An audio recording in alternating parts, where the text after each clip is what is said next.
I never imagined I'd be the kind of man ghosted by his own wife. Ghosting. It's something you hear about in dating apps or casual flings, not a marriage of nearly 10 years. Yet, that's exactly what happened. One Thursday morning, without warning or even the courtesy of a proper explanation, my wife vanished on what she called a girl's trip. The only trace she left was a sticky note on the fridge. Don't wait up. Be back in a few days. No details, no apologies, nothing resembling respect. At first, I tried not to panic. Maybe it was spontaneous. Maybe her friends convinced her at the last minute. Maybe she simply needed a break. But even as I gave her the benefit of the doubt, something twisted inside me. Wives don't just vanish without a word. They don't turn off their phones. They don't leave their husbands staring at blank screens, as calls go straight to voicemail. The first night, I sat on the couch, staring at her empty wine glass on the counter. The faint trace of her perfume lingered in the hallway. By the second night, unease had hardened into anger. She wasn't responding to texts or calls. It was as if I had ceased to exist, ghosted by the woman who once vowed to love and honor me. On the third day, patience ran out. I checked our shared credit card, and that's when I saw it. Charges at a luxury spa in another city, a 5-star resort, fine dining. None of it matched a simple girl's trip. These weren't just expenses.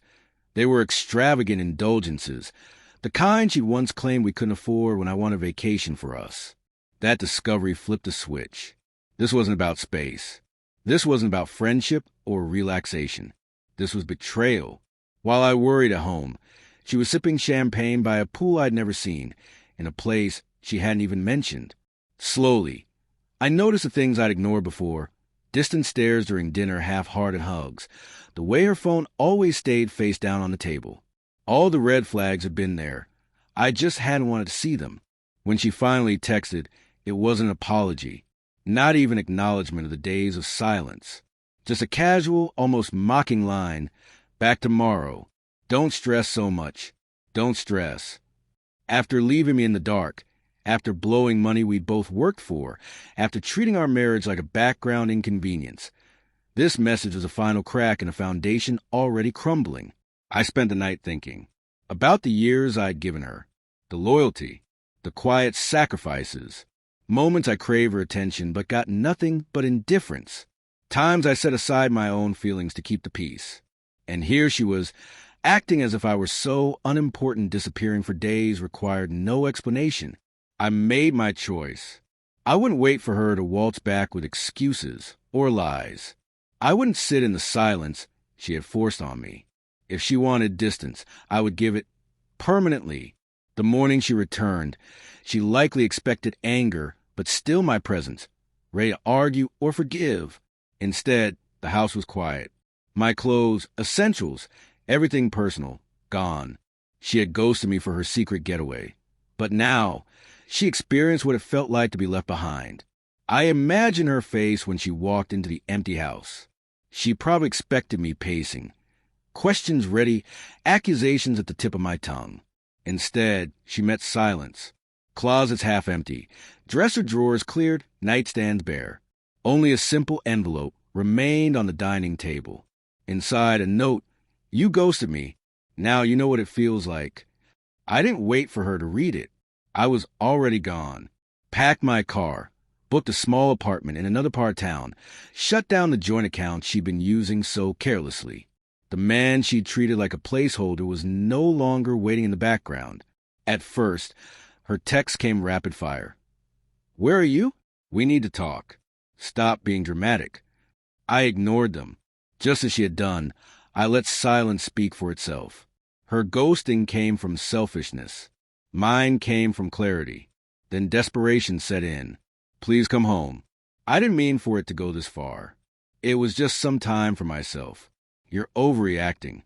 She even tried nostalgia. "Think of everything we built together.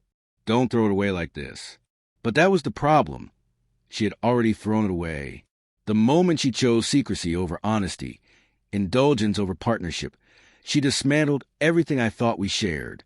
I replayed our last years in my head. Arguments that went nowhere.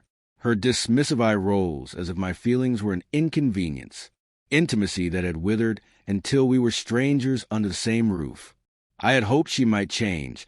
That love meant enduring endless disrespect. But reading her frantic messages in my small apartment, I realized something.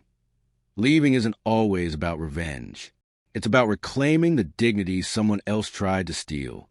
Days passed. She tried showing up at my work, leaving tearful voicemails, friends pleading for another chance. The more she tried, the lighter I felt. For the first time in years, I could breathe without her coldness pressing down. Her getaway wasn't just a vacation. It revealed the disease in our marriage: entitlement, selfishness, a lack of respect. Once you see it, you can't unsee it. Some might say I should have stayed, fought for it. That marriage is about weathering storms. But this was a storm that passes.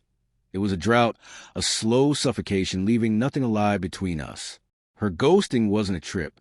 It was confirmation that I had already been living alone, even under the same roof.